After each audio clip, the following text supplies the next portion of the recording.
चंद्रिका नगर के निवासी लालाराम नामक बनिए का लड़का 100 रुपए मूल्य वाली एक पुस्तक खरीद लाया। उस पुस्तक में एक स्थान पर लिखा था कि मनुष्य अपने भाग्य का लिखा तो बड़ी ही आसानी से पा लेता है, लेकिन जो भाग्य में नहीं लिखा होता उसे जीतोड़ परिश्रम करने के उपरांत भी पाने में असमर्थ रहता है। यह एक अटल सत्य है और इसमें परिवर्तन के लिए कोई भी उपाय नहीं है। बनिए ने इतनी महंगी पुस्तक खरीदने पर अपने पुत्र की काफी भर्त्सना की। पुत्र द्वारा अपने निर्णय को उचित बताने पर लालाराम क्रोधित हो उठा और अपने पुत्र को निखट्टू तथा विवेकहीन बताकर घर से निकल दिया। बनिया का बेटा अपने पिता के व्यवहार से दुखी होकर किसी दूसरे शहर में चला गया। जो भी उसके संपर्क में आता तो वह एक ही वाक्य में अपना परिचय देता। मनुष्य अपने प्राप्तव्य को अनायास ही लेता है। एक दिन राजा की लड़की चंद्रवती किसी उत्सव को देखने उस नगर में आई तो उसकी दृष्टि एक सुंदर राजकुमार पर पड़ गई। राजकुमारी ने अपनी एक सखी से उस राजकुमार से अपना मिलाप कराने के लिए प्रयास करने का अनुरोध किया।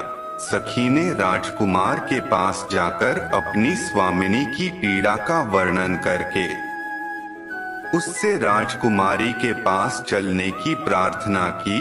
राजकुमार ने राजकुमारी की सखी से महल के भीतर गुप्त रूप से जाने का उपाय पूछा तो सखी ने कहा, मैं रात्रि में महल के ऊपर से चमड़े की एक मजबूत रस्सी नीचे लटका दूंगी।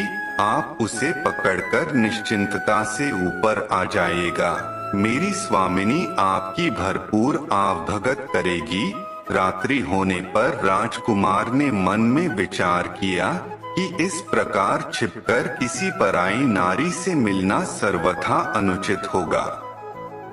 राजकुमार ने उधर न जाने का ही निश्चय कर लिया। उधर जब बनिए का लड़का संयोगवश रात में राजमहल के समीप पहुंचा तो नीचे लटकती रस्सी को देखकर कौतूहलवश ऊपर चढ़ गया। राजकुमारी ने उसे ही राजकुमार समझकर उसे छिपाने के विचार से अंधेरा करके उसे अपनी बाहों का सहारा दिया और स्नेह आदर के साथ अपने पलंग पर बैठा दिया। राजकुमारी ने प्रेम भरे शब्दों से पूछा, आप कुछ बोलते क्यों नहीं? यह सुनकर उसने अपना प्रिय वाक्य दोहरा दिया, मनुष्य प्राप्तव्य को अनायास ही प्राप्त कर लेता है। यह शब्द सुनते ही राजकुमारी को आभास हो गया कि यह युवक राजकुमार नहीं है। आठ उसे राजमहल से बाहर निकाल दिया। आधी रात का समय था।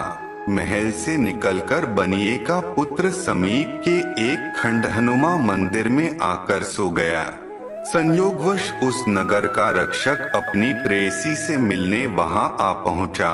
उसको वहां सोया देखकर नगर रक्षक ने उसे जगाकर पूछा, कौन हो भाई तुम? यहाँ क्यों सो रहे हो भाई? मुझे अभागे का न तो कोई घर है न द्वार। दुनिया में मेरा कोई सगा संबंधी भी नहीं है। कोई काम धंधा क्यों नहीं करता? नगर रक्षक ने सख्त लहजे में पूछा, कोई कितना भी परिश्रम क्यों न करे, मनुष्य प्राप्तव्य को अनायास ही प्राप्त कर लेता है। उसने अपना वही पुराना रटाटाया वाक्य दोहरा दिया।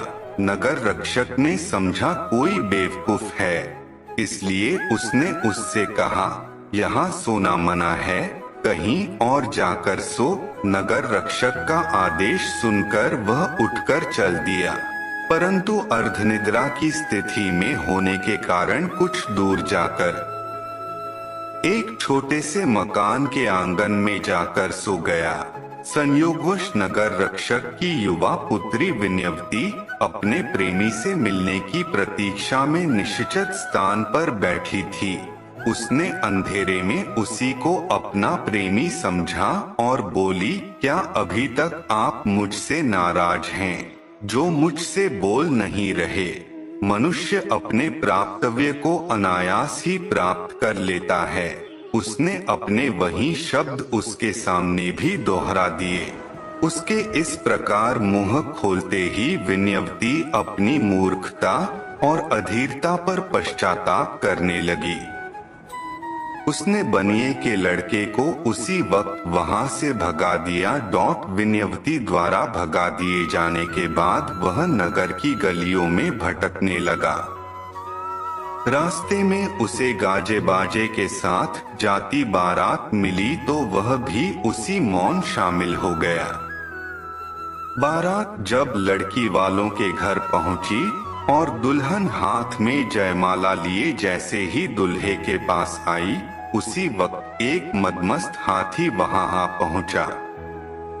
उसे देखते ही सारे बाराती लड़की को चोदकर इधर उधर छिप गए। दूल्हा भी दुल्हन को छोड़कर कहीं जा छिपा। दुल्हन बनकर खड़ी लड़की हाथी को देखकर थर-थर कांपने लगी।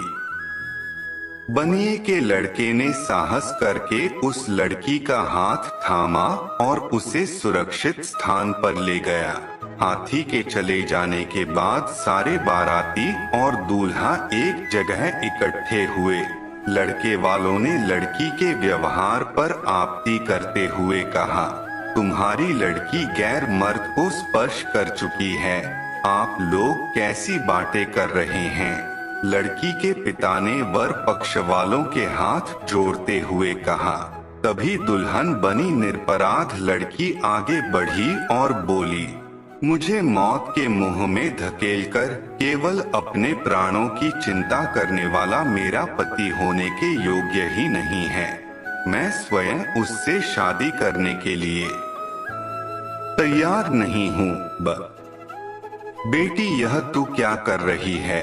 लड़की का पिता घबराकर बोला, मैं ठीक कह रही हूँ पिताजी, संकट में साथ निभाने वाले और अपने प्राणों को संकट में डालकर मेरी रक्षा करने वाले इस युवक से ही मैं विवाह करूंगी। इस वाद विवाद में सुबह हो गई। संयोगवश राजकुमारी और नगर रक्षक की पुत्री विनयवती भी वहां आ पहुंची। लोगों से सूचना पाकर राजप्रमुख भी वहां आ पहुंचा। राजप्रमुख ने बनिए के लड़के से पूछा, कौन हो तुम बेटे? मनुष्य अपने प्राप्तव्य को अनायास ही प्राप्त कर लेता है। उसने एक बार फिर अपने वही शब्द दोहरा दिए। इस वाक्य को सुनते ही राजकुमारी के मुंह से निकल पड़ा, विधाता भी उसे रोक नहीं सकता। उधर विनयवती भी अपने आप पर संयम खो बैठी और कहने लगी, मुझे न अपने किए पर दुख है और न ही आश्चर्य। राजा और नगर रक्षक को अपनी अपनी पुत्रियों के मुंह खोलने पर काफी हैरानी हुई। राजा ने इस सारे कांड की गुप्त रूप से जांच करवाई और सत्य का पता चलने पर दोनों कन्याओं का विवाह भी बनिए के लड़के से कर दिया। सेठ ने भी अपनी पुत्री की इच्छानुसार उसका विवाह उसी के साथ कर दिया। इस प्रकार उसने अपने प्राप्तव्य को अनायास ही प्राप्त कर लिया। इस कथा से हमें सीख मिलता है कि मनुष्य अपने भाग्य से ज्यादा और समय से पहले कुछ भी प्राप्त नहीं कर सकता। इसलिए मनुष्य को अपना धन नष्ट हो जाने पर मायूस नहीं होना चाहिए और यदि कुछ अनायास ही प्राप्त हो जाए तो उसमें आश्चर्य भी नहीं करना चाहिए। इस सारे खेल के पीछे भाग्यरचेता का ही हाथ होता है। न चाहते हुए बनिए के बेटे को इतना